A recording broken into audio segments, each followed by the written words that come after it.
t'as juste le blues du béchure des mougettes. Alors le théâtre à l'italienne, comme celui de La Roche-sur-Yon, d'abord il y a une origine, une filiation architecturale, c'est évidemment le théâtre antique gréco-romain. Il s'inscrit dans cette lignée directement. La grande différence, c'est que le théâtre à l'italienne est un théâtre couvert et ça change considérablement les choses par rapport à l'Antiquité.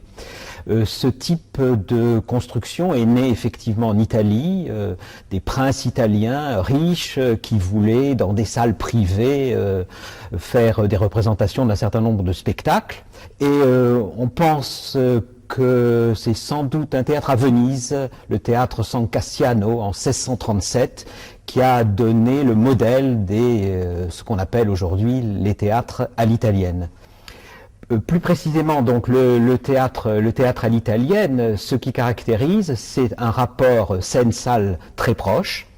C'est aussi l'idée que la salle est en forme de fer à cheval, qu'il y a différents degrés pour les spectateurs, le parterre, l'orchestre, c'est-à-dire le premier niveau, et des balcons, souvent divisés en loges.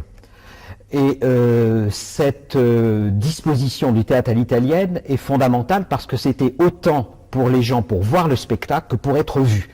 Il y a même concernant le parterre une institution qui avait été faite dès l'origine du théâtre et jusqu'au début du XXe siècle, qui était la claque. C'est-à-dire des gens qui étaient payés pour soutenir le spectacle, applaudir ou huer le spectacle contre lequel il fallait lutter. Évidemment, tout le monde se souvient de la bataille d'Hernani, mais c'était ça, la claque. Et la claque était quelque chose de réel, de fort, et ce n'est qu'en 1902 qu'elle a été supprimée, donc c'est finalement pas si loin que ça.